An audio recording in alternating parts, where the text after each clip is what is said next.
Our next speaker is Katja Maria Vogt. She's a professor of philosophy at Columbia University. She has also taught at Humboldt University in Berlin and Princeton University, and she's taught some master classes at the University of Cambridge and the University of Freiburg in Switzerland. She works in ancient philosophy and ethics. Among her many publications is a book on Stoic Cosmopolitanism, published in 2008. Two other books are entitled Belief and Truth from 2012 and The Starving Good from 2017, all from Oxford University Press.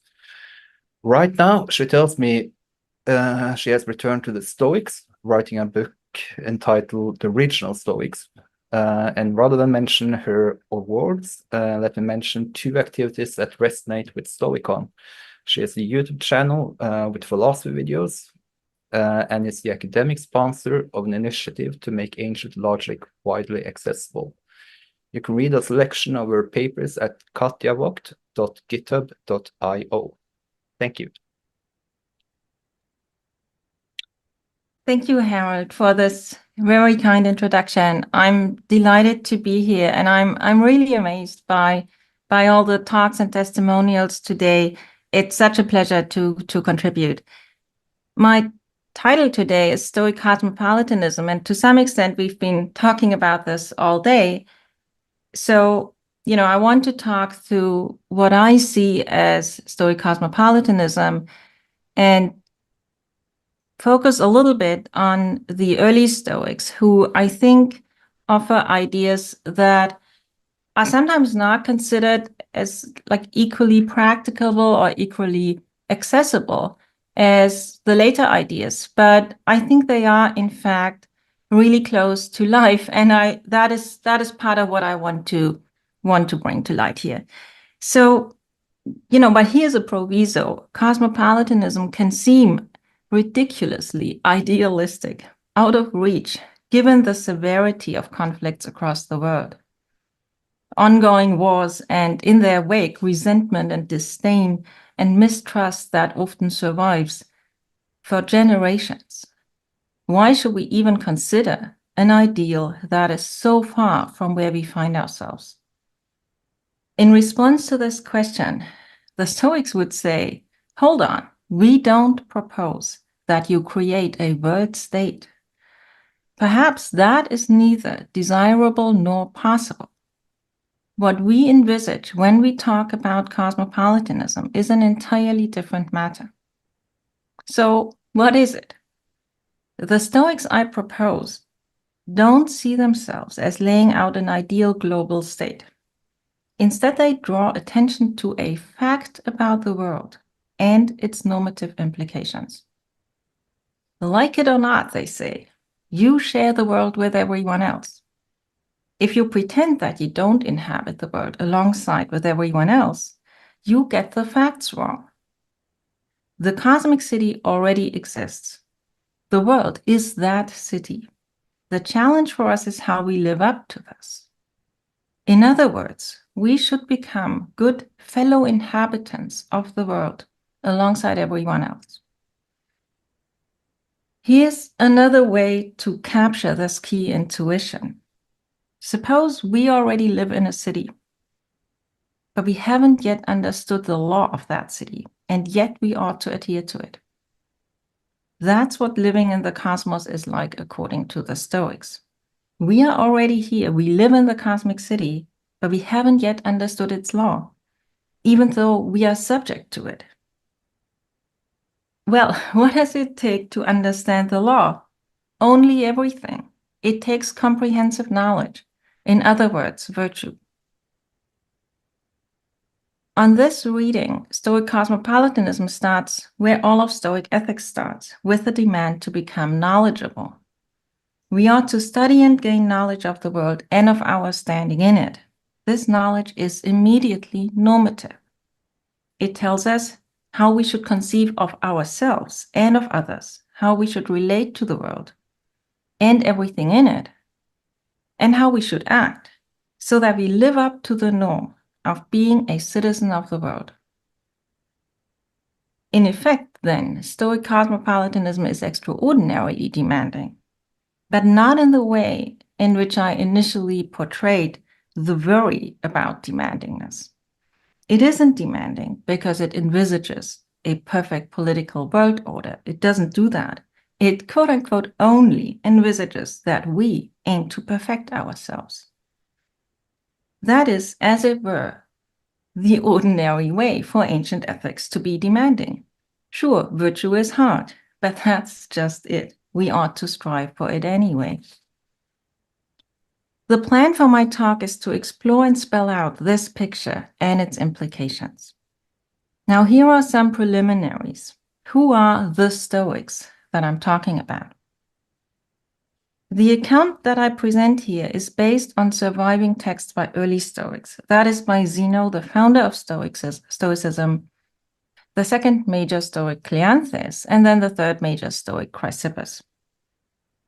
It is sometimes assumed, as I said earlier, that the later Stoics, in particular Roman writers, offer less extreme outlooks, perhaps ones that are, more practicable or something like that. I tend to think that that is not quite true. I think they are more accessible for us because we can go to a bookstore and purchase one of their books, and we cannot do that with Chrysippus or Zeno.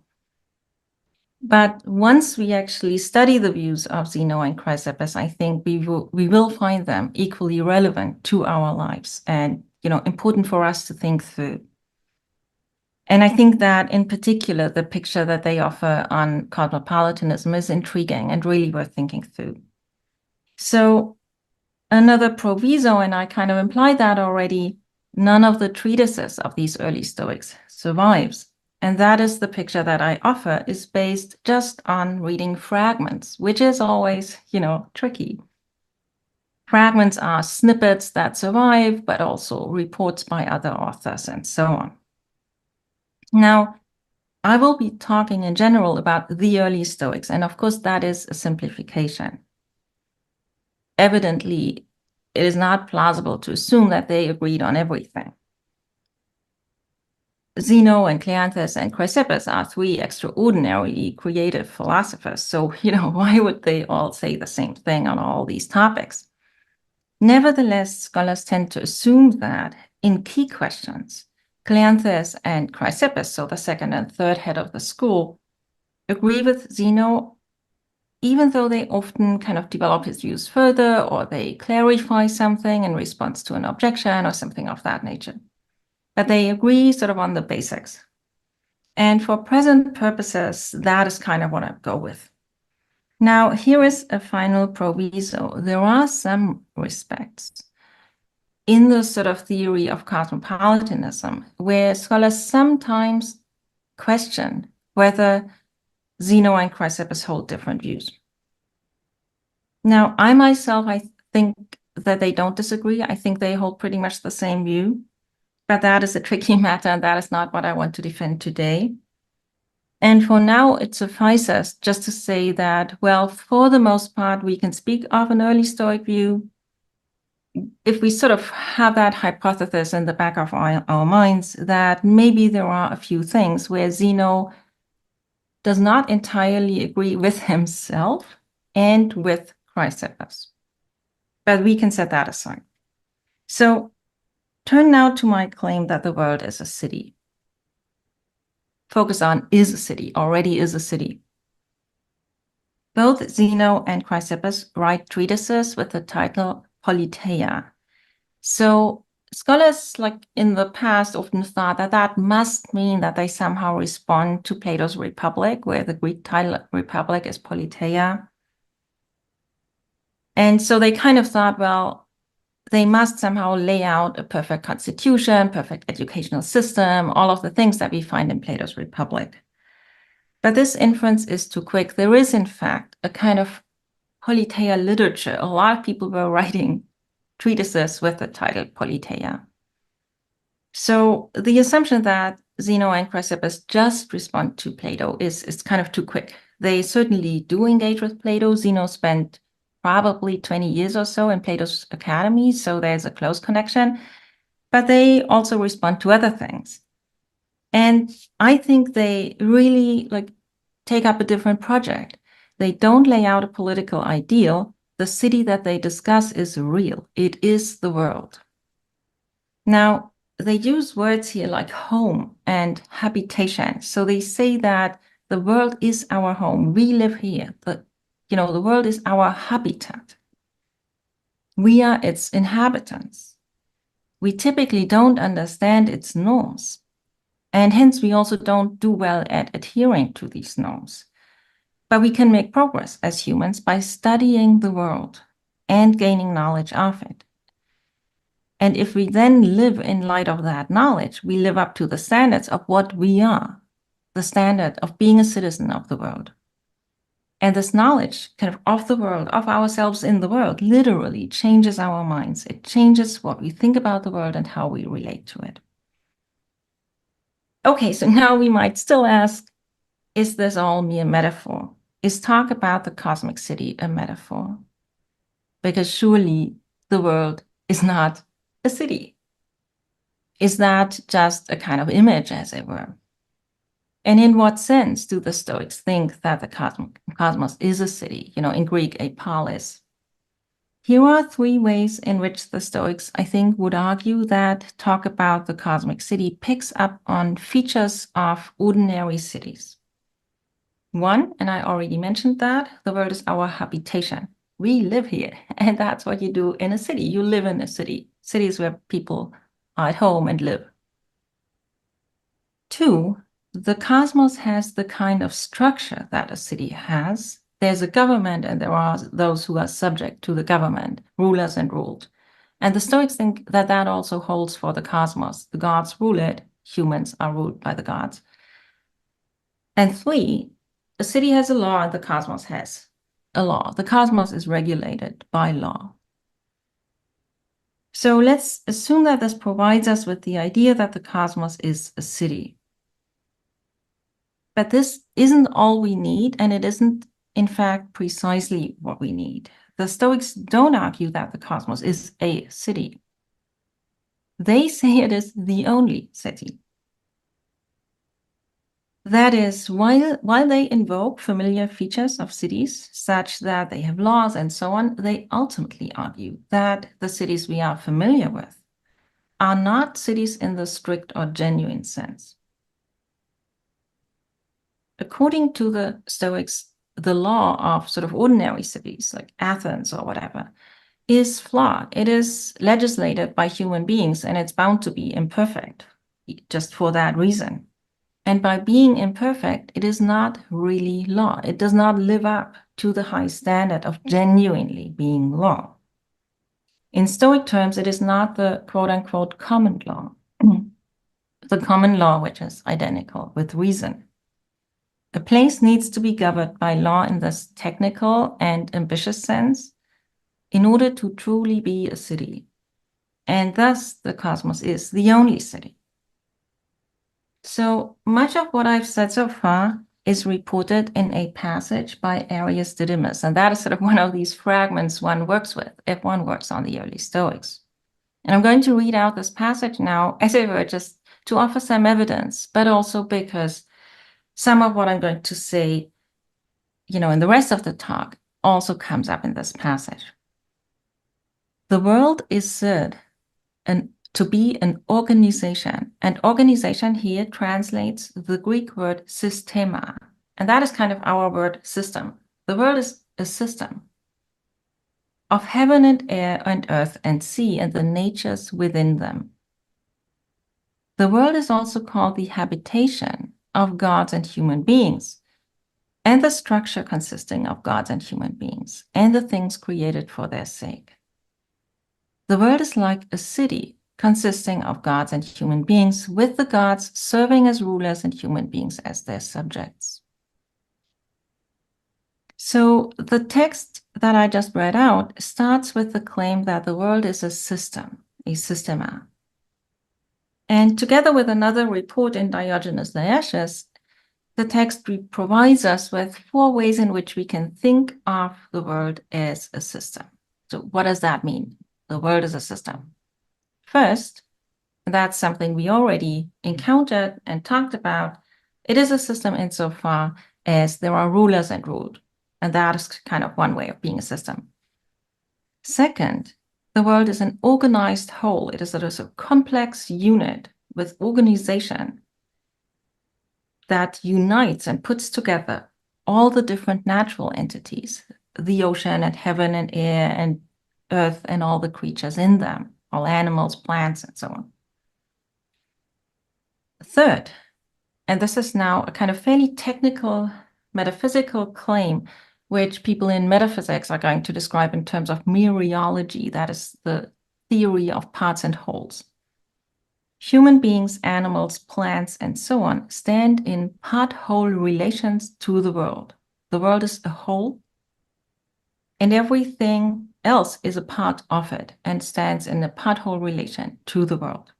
So every living being is a component of the world, and jointly all these things like the oceans and the forests and animals and people, they jointly form the whole, which is the world.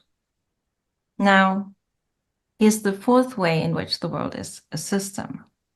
And that is, again, a fairly kind of complicated idea. That is somehow the basic idea of Stoic physics.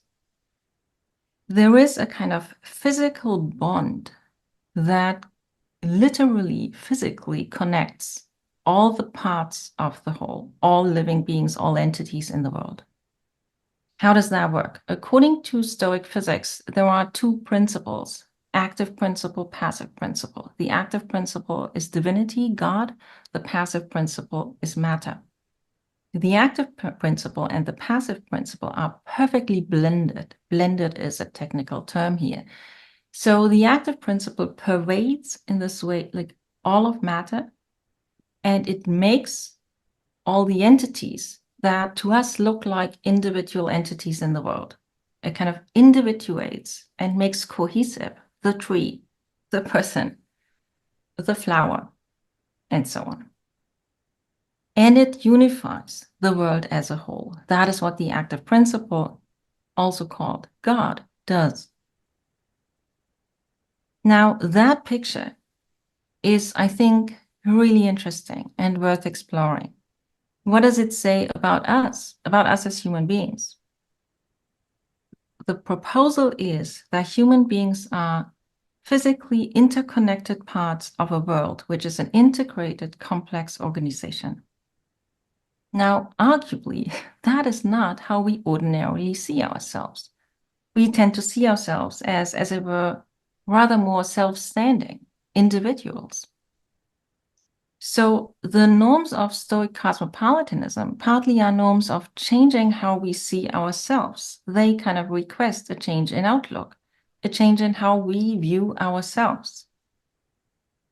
And this change of perspective is in fact quite drastic. We should see ourselves as a component, as a part of the world, with all the other people as sort of fellow components like us of the world. Now, each human being has a level of self-standingness insofar as we are agents with reason. But we are literally parts of the world, connected with all other parts of the world, which is one system. And knowledge of the world changes how we relate to ourselves and to everyone else. Everyone is a part of the world, and so are we. People are fellow components of the world. And these fellow components are literally physically connected. Now, according to the text that I read out earlier, the world is also the home of gods. And this premise has been set aside by scholars often because it sounds quite alien and not so easy to make sense of. You know, what does that mean? The gods as fellow citizens of ours? But I think we should take it seriously and think it through. So who are the gods that we live with in the cosmos? I already mentioned that God, you know, also called the active principle, pervades matter and makes every part of the world what it is. One of the thoughts that people have about divinity and also about the cosmos, sort of based on the Stoic conception, is, well, if it really is the claim that God is a physical principle, and the Stoics say that the active principle God is corporeal, bodily. Maybe that just is not a recognizable notion of divinity for us. Maybe that just means that the Stoics are what today is called physicalists. So maybe they just say that everything is physical. And that would be one option. That would be, one way of thinking, okay, what does it mean that the universe, that there are gods? Well, it doesn't really mean anything, anything recognizable, because divinity is understood as corporeal and ultimately a physical principle. Now, I think that this kind of reading of the Stoics is not compelling that they are something like proto-physicalists, because people who are physicalists typically don't think that, the world is identical with divinity. So you could also take a quite different perspective and say, well, actually what the Stoics are is they are something like pantheists. They identify the world with God. Isn't that what they do? And then, living with divinity would be living with the world that is divine, something like that. Now, that is maybe in some respects a better guess, but it is also not entirely on target, I think, because typically people who are pantheists don't really think that God is corporeal. So neither of these modern metaphysical options seems to be kind of a good fit. And so I just think we should, just look at the text and ask, what are the Stoics proposing? What is it that they say about who are the gods that we live with? And I think they say two things. One is that they call the world divine. So just living in the world is living with divinity. But they also call celestial bodies divine and divinities. And celestial bodies are kind of components of the world, and they somehow also live in the world, and we live with them. They are the, divine beings in the world. So I think that the Stoics ultimately sort of say both of these things. They say that some entities in the universe, namely celestial bodies, are divine, and we live in some sense with them. But we also live with the world, or in the world and with the world, and the world is divine. And I think that that is the upshot of the Stoic picture, and it has upshots for what we think Cosmopolitanism says, because it says something like, we ought not only to change our attitudes to ourselves and to other human beings, but also to the world. We ought to cherish the world, or something like that. We ought to have some kind of deep appreciation for it. So this leads me to another component of Stoic theory that I think is pretty difficult and interesting, and that is, goes back to the early Stoics, and I think is, largely endorsed by later Stoics, but it's interesting to look at. And that is what you may call a scale of nature, a scala naturae, a kind of scalar ordering, ranking of entities, types of entities as higher and lower. And the Stoics rank entities in this way by appeal to how does the active principle, that is divinity, how does it pervade these entities, and how do they move? So the lowest kind of entity is things like stones. Stones are unified by the way they are pervaded by the active principle, but that is the lowest way in which some entity can be pervaded by the active principle, and they can only be moved from outside. You can throw a stone, but the stone is not going to kind of, as it were, jump or do anything itself. Then the next levels, as it were, are plants and then animals. And plants have natures. They are pervaded by the active principle such that they have natures, and they can move out of themselves with the movement of growth. And animals can move guided by perception, so they can move by themselves, and they have souls. And then next highest is us. We have reason. We can move as reasoners by assenting and rejecting impressions. That is an idea that was mentioned in several contributions today. So we can move as reasoners, and then the next highest, the highest entities are divinities, and they have perfect reason. So we move as reasoners, but we are not perfect reasoners. Okay, so if we look at the scalar picture, I think that kind of should inform how we think of Stoic cosmopolitanism. The Stoics are sometimes described as holding one of two outlooks, a view that we may call Kantian. And, for example, Martha Nussbaum, who was mentioned earlier today, has discussed Stoic cosmopolitanism kind of jointly with thinking about Kantian ethics.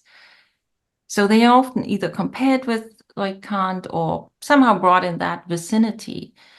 And another option is something we may call environmentalist. And, so I introduced my picture, as it were, as a third option. And I'm now going to explain, as it were, by way of conclusion, how my picture differs from the Kantian picture and from the environmentalist picture. So when the Stoics were rediscovered in the 1980s, some scholars thought that they capture an idea that is often associated with Immanuel Kant, and that is that we all have reason. That is a big picture idea. Human beings are reasoners. One reason why you might think that is so important is we are equal qua reasoners. Being reasoners makes us equal. And that, of course, is an incredibly powerful idea. I don't think myself that the idea of equality is in Stoic philosophy, but of course they would have, let's say, at least the resources to say that qua reasoners, we are equal. I think what they say instead is we are the same kinds of parts of the world. And that is a quite more as of a physical thing to say. It's a different way of approaching things. Nevertheless, they say that we are reasoners. Now, the question is what that means. For the Stoics, the way I presented things, we are physical components of nature. The world is a whole with parts, and we are some of these parts. Reason is explained by reference to divinity. And again, that involves some distinctively non-modern ideas. Because for the Stoics, as we mentioned, divinity is corporeal. And also for the Stoics, our reason is corporeal, the soul is corporeal, and so on. Now, all of that is, rather un-Kantian. It is a quite different approach. It is an approach, you might say, from physics, and not from reason as something that is, as it were, a different thing than our bodily existence. So I think the kind of Kantian reading of Stoic cosmopolitanism is really not on target. The other option that is maybe a little closer is the sort of environmentalist option. And Stoic physics and Stoic cosmopolitanism has sometimes been praised and like really kind of loved by environmentalists. After all, the Stoics ask us not only to relate to human beings as fellow components of the world, but also to animals and to mountains and to oceans and rivers and so on. So, what's better than that if you look at it from the point of view of environmentalism? And it also asks us, for kind of real appreciation of the world, wanting, seeing the world as a whole as valuable. And that is meaningful. So even though there is, I think, genuine closeness here, we shouldn't be overstated. And that is why I went through this scale of nature. The Stoics do, unfortunately, unfortunately, from the point of view of the environmentalist, say things like that everything else is created for the sake of humans and gods. And they have some quite, not so nice examples about how animals are there for our use and our benefit and so on.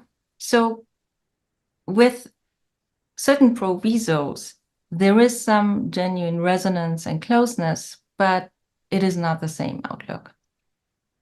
Now, in conclusion, I just sort of want to say that I'm not sure that we need to kind of assimilate the Stoic view to one of the modern options in order to make it attractive or intriguing. I think it just is as what it is, intriguing.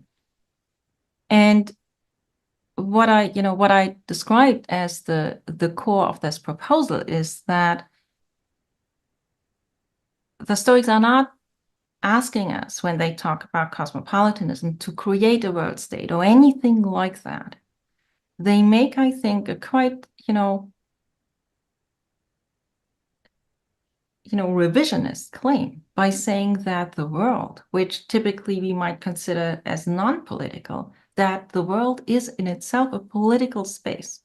The world is a city, and we already live in it.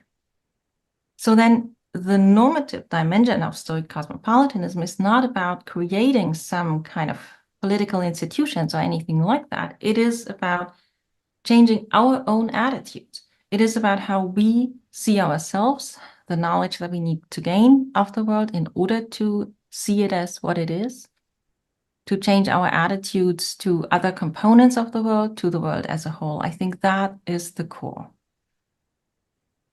Now, here's kind of one final thought.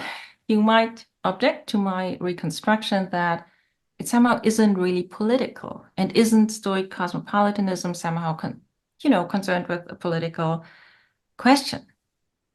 But you might think what I'm saying is more like ethics, because really the upshot is the knowledge we should gain, how we should become virtuous, how we should relate to ourselves, to others, and so on, and to the world. Why isn't that merely a matter of ethics? What does that have to do with a kind of political philosophy or something like that? And that objection seems important to me, and to some extent it gets at something real, because the Stoics, like all the other ancient philosophers, do not make a genuine distinction between ethics and political philosophy. So to some extent they would just say, fine, good.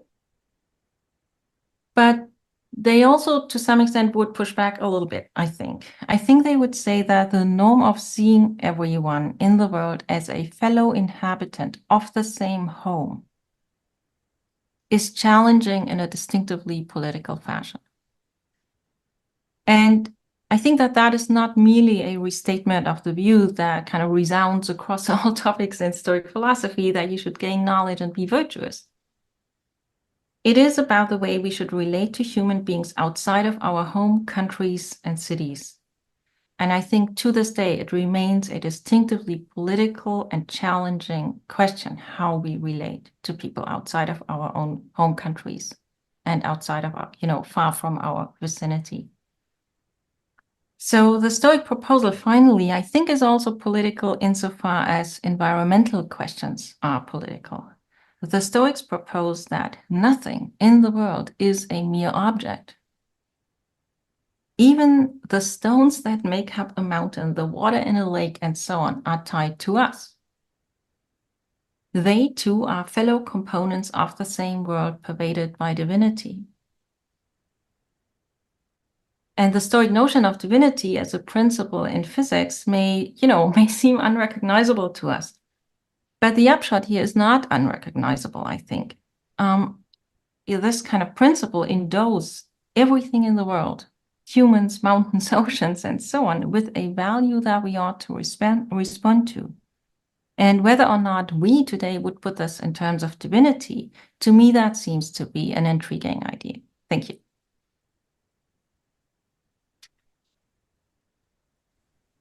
All right, thank you so much. That was excellent.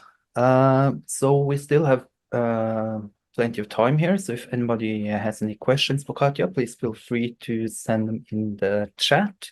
I thought about one question when you talked about the different outlooks of seeing yourself as a part of the whole, and rather than seeing yourself just as an individual, one atom, so to speak.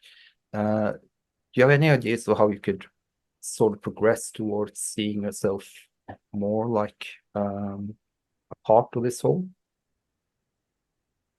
Yeah, that is an excellent question. I think that there are ways in which we may take it that what the Stoics are proposing kind of resonates with some trends in ethics in kind of recent years.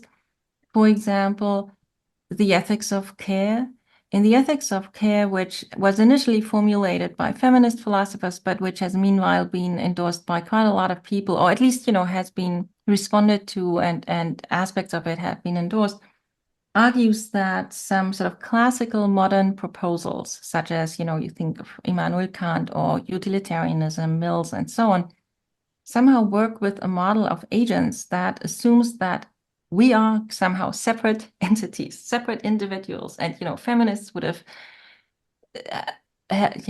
put this sometimes as in terms of, the model is somehow like a man who has a job and that's it, who and is healthy.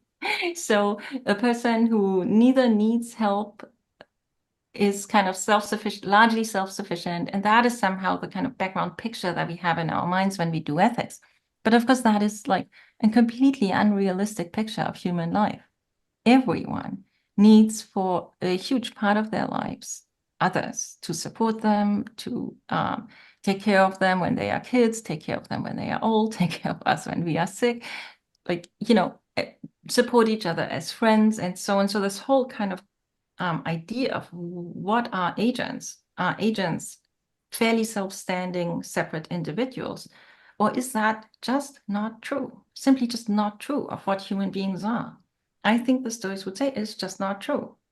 They would say, I think that, yes, of course, like for many of us, we will have a period in our lives where we are fairly self-standing. Maybe, you have a job, you have an income, you're fairly healthy for a while. But then next day, like something happens.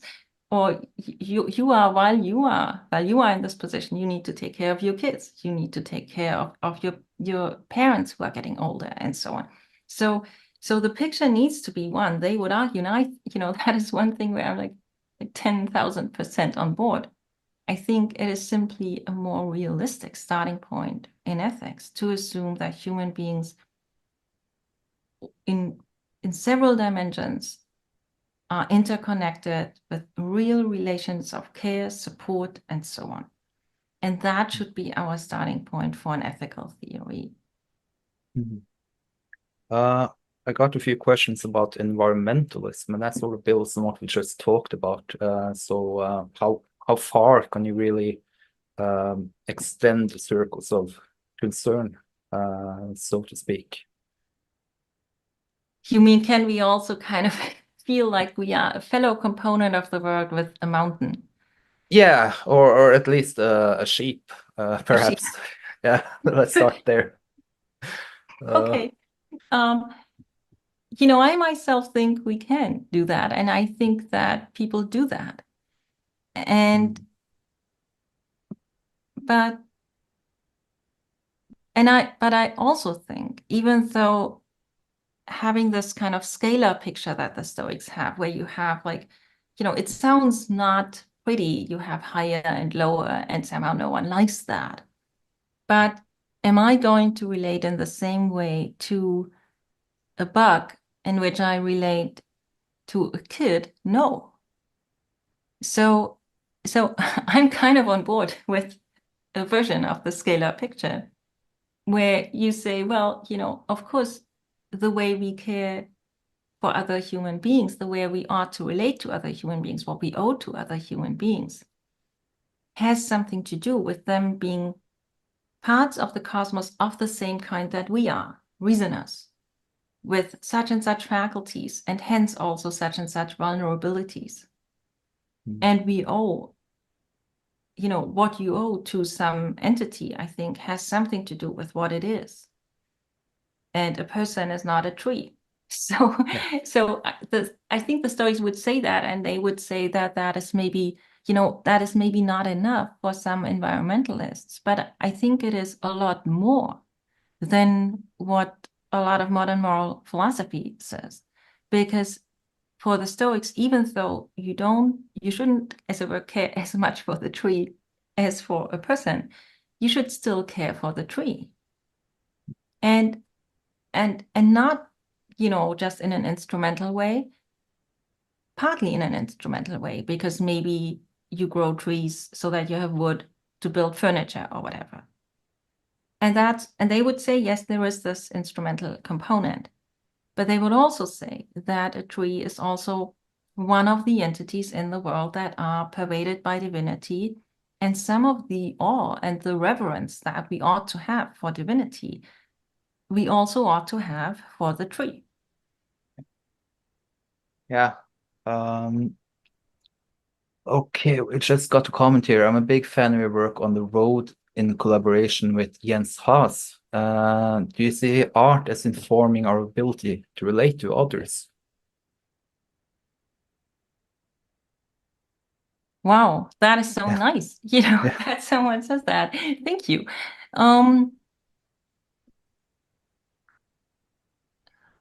You know, one connection that I see is that I talked earlier a little bit about why I think the Stoics don't talk about reason in quite the way in which, let's say, the Kantian tradition talks about reason, as if we, you know, talk about this thing that is separate from our biological, physical existence.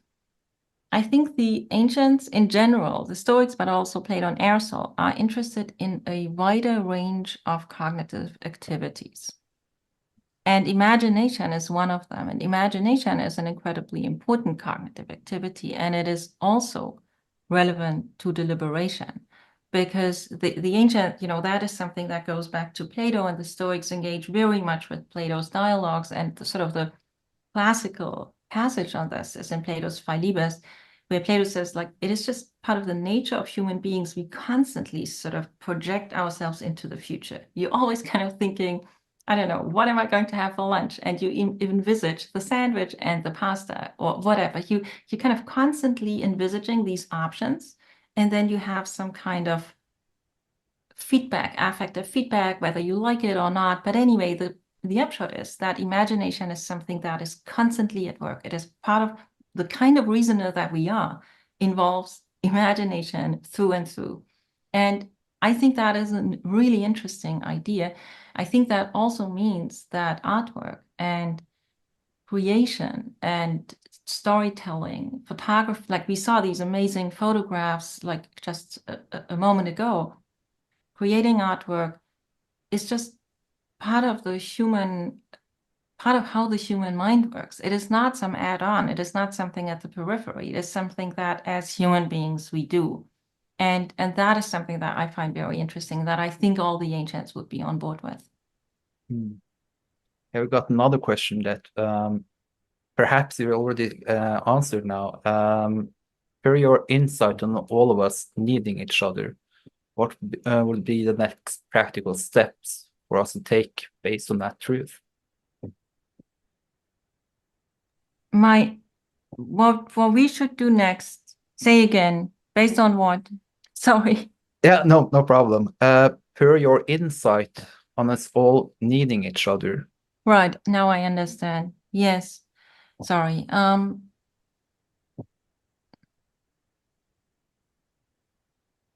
You know, I was very impressed with many of with all of the testimonials and so on that were part of the program this afternoon.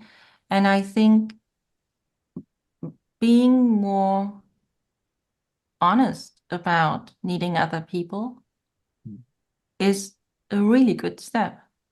Also being not playing this role of independence when this is in fact a fiction, but instead relating to other people in ways where we find it normal that one needs other people. Like, for example, like I think one of the testimonials was also about experiencing a severe illness.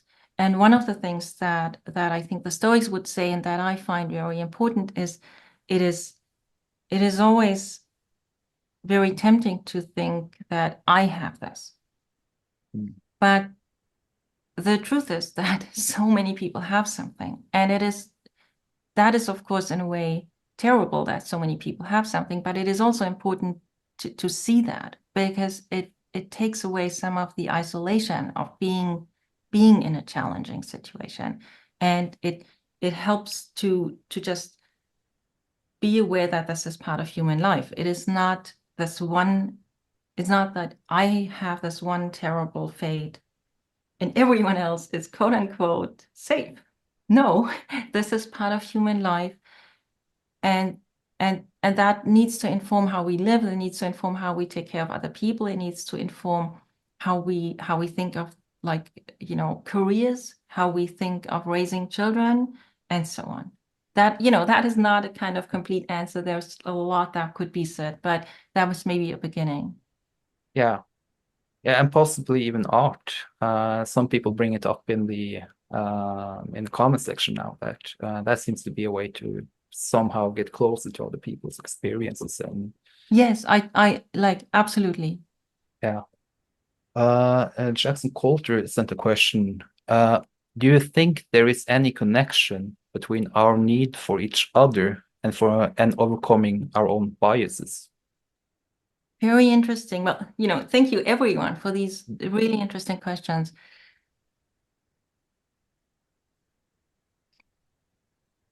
Yeah, that is interesting. I think maybe yes. The presumption that others are very different from oneself is, of course, like one of the flaws in thinking that we are all subject to.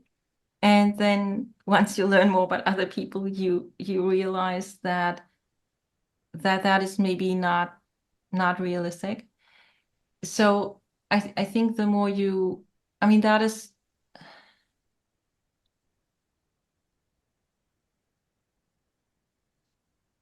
yeah, I think that all the research that is done on bias is probably something where the Stoics would say we should also just sort of try to learn from the sciences. We need to study. We need to not only kind of tell our stories to our friends, and I'm very impressed with how what you're doing with Stoicon is like a community of friends, which is like the most Stoic thing you can do, which I think is fantastic. But the Stoics, I think, would say that as friends together, we should also study empirical sciences. I take very seriously that they think we need to know nature. We need to understand the universe. We need to understand nature. And I think understanding the interconnectedness of human beings is partly also kind of something that we can do in empirical psychology, neuroscience, and so on, where, taking these topics seriously as topics of research and as ones that are important for us to learn about, I think is important. Like, last thing about bias, this is not directly on the question, but nevertheless, one of the reasons that I'm so interested also in Stoic logic, and that I think that Stoic logic is not some kind of academic enterprise that isn't relevant to everyday life, but it's actually something that should interest all of us, is that it is a kind of training in slowed down judgment.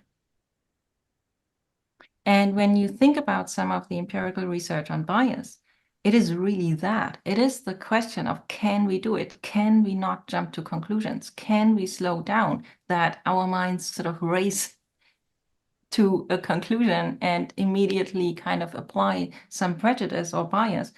Can we somehow hold back there? Can we think more slowly and then come to a different judgment? And the Stoics would say it is extremely hard. It is extremely hard not to jump to conclusions, but it is also super important. So it just is something that we need to practice. Yeah, and I think that they refer to logic as a virtue here and there in the text, and that kind of makes sense given what you just said. It seems to be one of those things that we really need in order to function well with the human beings around us.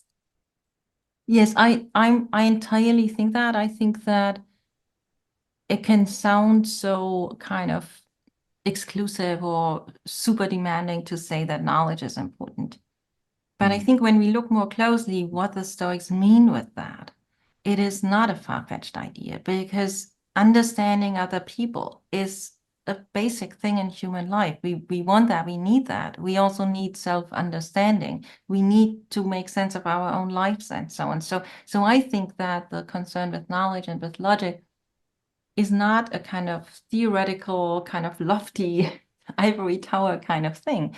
I think it is something that we need in order to make sense of our lives, and that,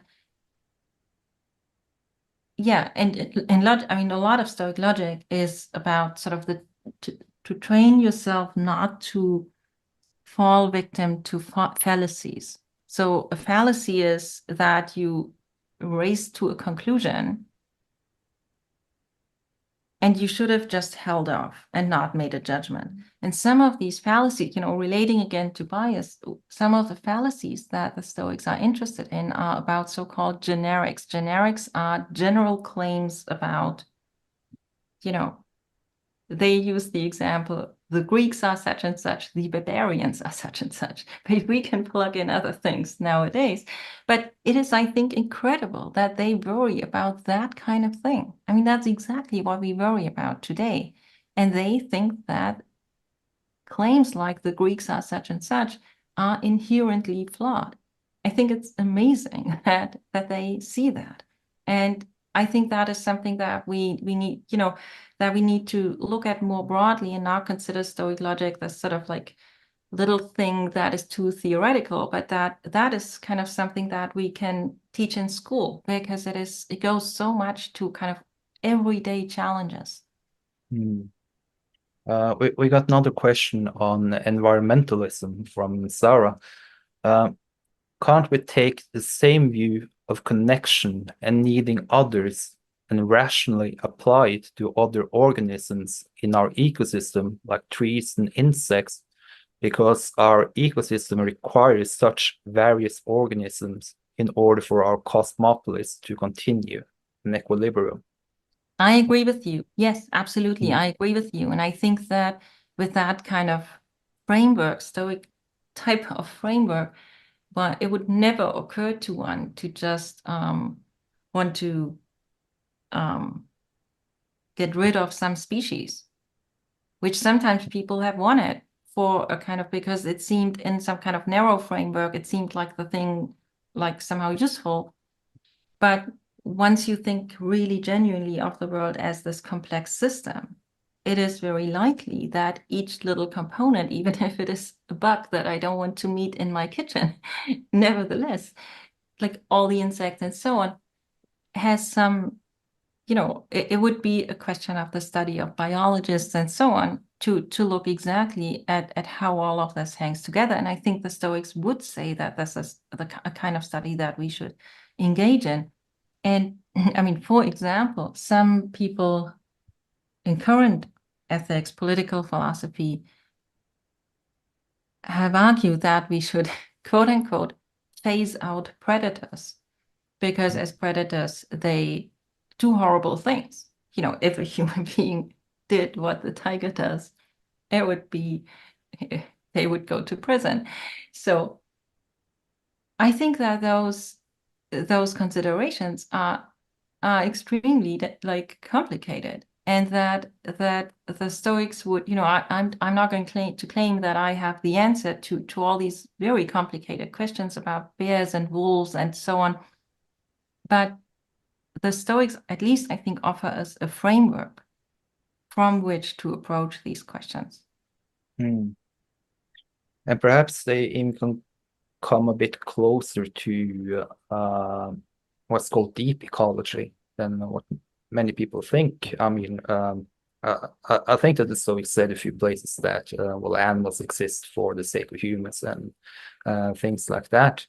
But at the same time, they seem to think that the whole, the entire cosmos is, in some important sense, good, and to the extent that any kind of organism contributes to the good, that it sort of makes out part of that cosmos. Maybe it can have some kind of value, not only for the value it might give to a human being, but also to part it plays in the system. Yes, I will, given that here is a kind of community of lovers of the Stoics, I will say something that maybe not everyone wants to hear. One of the most horrible passages says that pigs have a soul to keep them fresh for us to eat them. And it's like, okay, no, why do you have to say that? So it's not going to work to make it kind of too nice. Yeah. It isn't. But nevertheless, even in those kinds of contexts, the Stoics would nevertheless say that, even if we raise animals for food, and even if we grow forests for building houses or whatever, nevertheless, each of these natural entities also has some kind of semblance of divinity in it, and is therefore something that inherently we ought to appreciate, even though then in the end there are these kind of other uses. Yeah. Yeah, and a tiger might teach us to run faster or something like that, or yeah. Yeah. I may also say one more word to this, Yeah. in defense of the Stoics, if possible here. One thing you might say, when you work with fragments, when you work on early Stoic philosophy, you work with all these authors who write about them. And these authors, of course, don't always like the Stoics. So some of them are quite hostile. And some of these more horrible examples come from Porphyry, who is a Neoplatonist and really thinks the Stoics are horrible. And they come from a treatise by Porphyry on abstinence. So there's always on the one hand, there's, okay, we have to concede it isn't as nice as maybe we want it to be. But we can also say maybe the people who tell us about it intentionally tell us the most gruesome example because they want to tell us how horrible the Stoics are. Yeah. Yeah, I noticed that. I was also wondering, I think that most the people who follow modern Stoicism tend to focus, in some cases, almost exclusively on the Roman Stoics, while reading the fragments and Diogenes Laertius and Aristodemus seems to be a bit more for the scholars. Do you have any good ideas on how someone who has read Marcus and Seneca and so on could move towards being able to read some of those more fragmentary, complicated texts? Yeah, that is a great question. I think that a lot of it really is accessibility. Can I go and buy a paperback? I mean, the same holds for aerosol. It's astonishing. We know so much about aerosol now, but the first kind of okay accessible English translation of the Nicomachean Ethics, one that has been used for teaching for decades, was done in the 50s and 60s. So that is, in the grand scheme of things, not long ago. I mean, of course, there were earlier ones, but they were not the sort of thing that you can go and buy as a paperback. So I think a similar kind of thing happens with the Stoics. In fact, the movement of taking a genuine interest in them is, comparatively speaking, young. Mm. It was in the 70s, 80s, 90s that they were really rediscovered. And it makes perfect sense to me that then the first things that were translated such that they were put into accessible paperback kind of editions where just a person can walk to a bookstore and buy it, the first things were the things that were complete treatises. Mm. Like Marcus Aurelius, Epictetus, Seneca, and so on. But I think now we are at a point where we have paperback editions of the fragments done by really good people, where you have chapters on, I don't know, you have a chapter on virtue and you have a couple pages of where someone really good explains to you what is this roughly about, and then you get the texts and then you have the next chapter. But that's quite recent. It is quite recent that we have these kinds of texts. And I would, predict and hope, and really, I think that maybe Stoicon 10 years from now, people have these paperbacks at home on their desks. Yeah. one final question, and I think I'm going to answer this myself as well. But just to your point, can you recommend some of your favorite collections of the fragments? And I really like the Hellenistic Philosophy by Long and Sedley. So you can get it in, I think it's 2-volume edition with both a Greek and Latin one and English translation with some commentaries that are really Yeah, like. I love that too. That is my favorite. It is fairly recent that it is a paperback. You know, personally, I think it is rare that one can just go and purchase something that is expensive, and if one doesn't really need it. So I think it's important that something is out as a paperback. Plus, the Greek of the Long and Sedley edition is now online. So one doesn't have to buy both volumes. You know, even if you want to look at the Greek, you can just only look by the translation. I think that is fantastic. I think that David Sedley is one of the best scholars in our field, like sort of ever. And Long and Anthony Long is also great. So I think that is wonderful. It is, some people think, a little bit outdated. It does but I kind of don't think that. I think it is really good. Yeah, it's a great place to start. All right, but thank you so much, Katja. This was excellent, and Thank so you for great to having have you me. with us. Yeah.